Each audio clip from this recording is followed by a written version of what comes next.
Hello viewers, welcome to the mathematics hub. आज हम लोग क्लास 10 के चैप्टर 6 का यानी ट्रायंगल चैप्टर का एक बहुत इंपॉर्टेंट थ्योरम जो कि है बीपीटी थ्योरम या बेसिक प्रोपोर्शनैलिटी थ्योरम, जिसे हम लोग थेल्स थ्योरम के नाम से भी जानते हैं, उसे डिस्कस करने वाले हैं। ये एक बहुत इंपॉर्टेंट थ्योरम है हमारे आने वाले एग्जाम्स के लिए। तो चलिए ये थ्योरम क्या कहता है उसे पहले देख ले। If a line is drawn parallel to one side of a triangle to intersect the other two sides in distinct points, then the other two sides are divided in the same ratio. कहने का मतलब, यदि किसी त्रिभुज में एक भुजा के समानांतर, यहाँ पे भुजा BC के समानांतर एक रेखा खींची गई है DE, तो एक भुजा के समानांतर एक रेखा खींची जाए तो अन्य दो भुजाएं जो है वो समान अनुपात में विभाजित होती हैं। इस त्रिभुज के इस ट्रायंगल के साइड BC के पैरेलल एक साइड लिया गया DE। ये जो DE है ये AB को D पॉइंट पर और AC को E पॉइंट पर इंटरसेक्ट करता है। अब यहाँ पे हमें ये दिखाना है या ये प्रूफ करना है कि AD by DB is equal to AE by EC। इसके लिए हमें कंस्ट्रक्शन करना होगा। कंस्ट्रक्शन क्या है? ये जो AB साइड है उसके ऊपर इस E पॉइंट से एक परपेंडिकुलर या लंब ड्रॉ करना पड़ेगा। उसी तरह से AC जो साइड है उसके ऊपर इस D पॉइंट से एक परपेंडिकुलर या फिर लंब ड्रॉ करना है। तो ये कंस्ट्रक्शन हमने ऑलरेडी कंप्लीट कर लिया है, जैसे कि आप देख रहे हैं। उसके बाद हम लोगों ने ये प्रूफ भी लिख रहा है यहाँ पे। जब भी हम लोग क्वेश्चन को सॉल्व करें, थ्योरम को सॉल्व करें, तो सबसे पहले जो गिवन डेटा है जो कि हमें दिया गया है उसे हम लोगों को लिखना पड़ता है। उसके बाद क्या प्रूफ करना है उसे हमें नोटिफाई करना है, और उसके बाद हम लोग जो कंस्ट्रक्शन करते हैं, यहाँ पे जो हमने कंस्ट्रक्शन किया, ये परपेंडिकुलर्स जो ड्रॉ किए हैं उसके बारे में लिखना पड़ता है। उसके बाद शुरू होता है हमारा एक्चुअल प्रूफ। तो हम लोग शुरू करते हैं इस थ्योरम का सॉल्यूशन। इस थ्योरम को प्रूफ कैसे करेंगे आगे देखते हैं।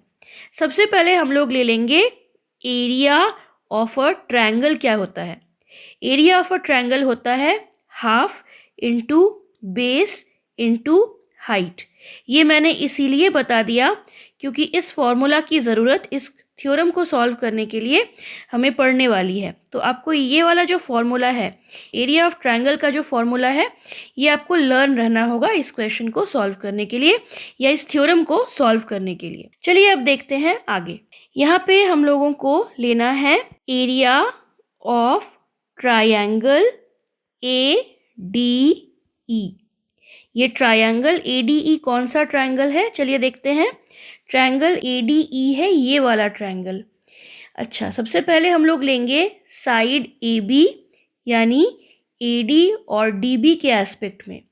तो इस एस्पेक्ट में लेने पर ADE का एरिया क्या हो जाएगा? ADE का एरिया हो जाएगा हाफ इंटू बेस यानी AD एंड परपेंडिकुलर या हाइट यानी EL। उसी तरह से अब हमें लेना होगा एरिया ऑफ ट्रायंगल DBE। अब ये एरिया ऑफ ट्रायंगल DBE निकालने से पहले देखेंगे कि ये ट्रायंगल है कौन सा। ये है हमारा triangle DBE।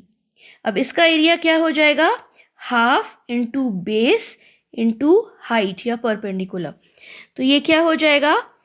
Half into DB into EL।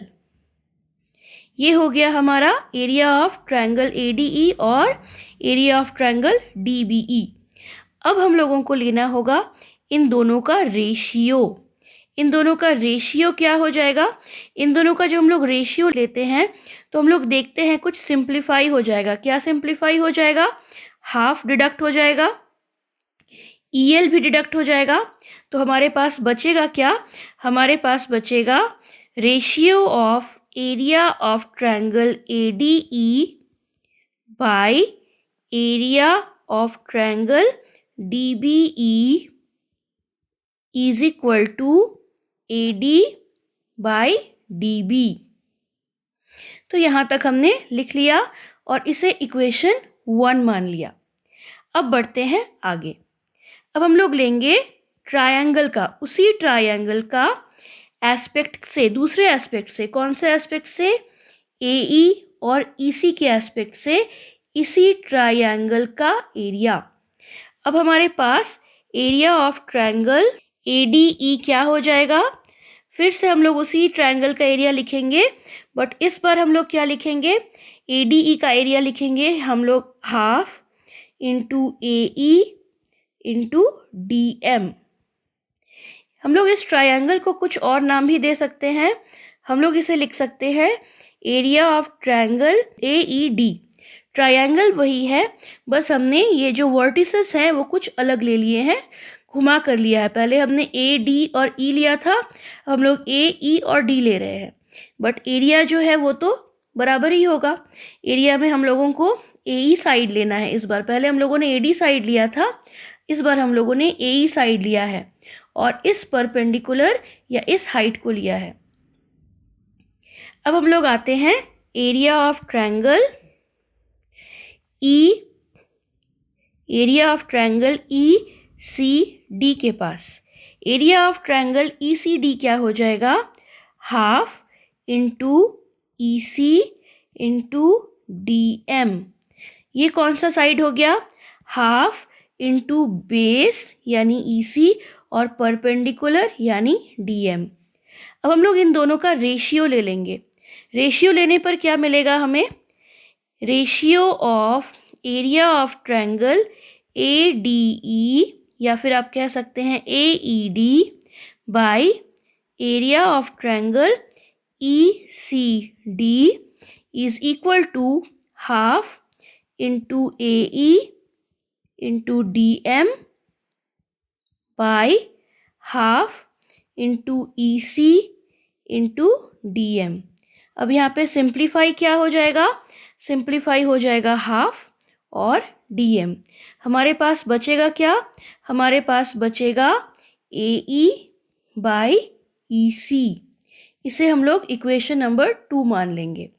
Viewers, आप जानते हैं क्लास 9 में हमने ऑलरेडी पढ़ा हुआ है, जब दो पैरेलल लाइंस, यहाँ पे जो दो पैरेलल लाइंस हैं, व्यूअर्स हमने ऑलरेडी क्लास 9 में पढ़ा हुआ है कि अगर दो ऐसे ट्रायंगल लिए जाएं जिनका बेस सेम हो और जो दो पैरेलल लाइंस के बीच में एग्जिस्ट करते हो, जैसे कि हमारे पास है ट्रायंगल DBE जिसका बेस है DE और ट्रायंगल DEC जिसका बेस है DE, यानी जो DE साइड है ये दोनों ट्रायंगल्स में कॉमन है और ये जो DE साइड है वो BC के पैरेलल भी है।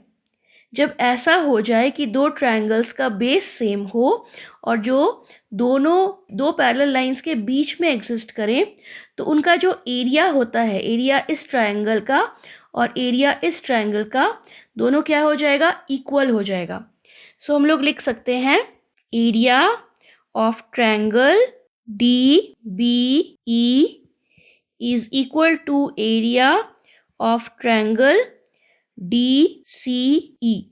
तो हमारे पास जो ट्रायंगल DBE है, हमारे पास जो ट्रायंगल DBE है इसका एरिया और ट्रायंगल DCE जिसे हम लोग ECD भी कह सकते हैं, DCE या फिर हम लोग कह सकते हैं ECD, इन दोनों का एरिया क्या हो जाएगा, दोनों का एरिया हो जाएगा इक्वल। देयरफॉर इसे हम लोग अगर इक्वेशन नंबर 3 मान ले तो इक्वेशन नंबर 1, 2 और 3 से हमारे पास क्या कंक्लूजन निकलता है, कंक्लूजन ये निकलता है कि AD बाय DB जो है वो AE बाय EC के बराबर होगा। ऐसा क्यों हुआ, क्योंकि ये जो एरिया है, ये इसका एरिया और इसका एरिया ये दोनों इक्वल है, तो ये जो रेशियो है ये रेशियो भी क्या हो जाएगा, सेम हो जाएगा। वही हमने यहाँ पर लिख लिया और यही हमें प्रूफ करना था। Hence we have proved that AD by DB is equal to AE by EC। यानी ट्रायंगल्स अगर दो पैरेलल लाइंस के बीच में खींची जाए, ट्रायंगल में किसी एक साइड के पैरेलल अगर एक साइड लिया जाए तो ये जो दोनों साइड्स हैं, बचे हुए दोनों साइड्स हैं, ये सेम रेशियो में एक दूसरे को डिवाइड करते हैं। If a line is drawn parallel to one side of the triangle, then the other two sides are divided in the same ratio. आशा करते हैं ये एक्सप्लेनेशन आपको अच्छी तरह समझ में आ गया होगा। आगे आने वाले सेशन में हम लोग इसी थ्योरम का कन्वर्स प्रूफ करने वाले हैं, that means converse of Thales theorem. उसे सीखने के लिए हमारे चैनल को सब्सक्राइब कीजिए और बेल आइकन पर टैप करना ना भूलें। Thank you.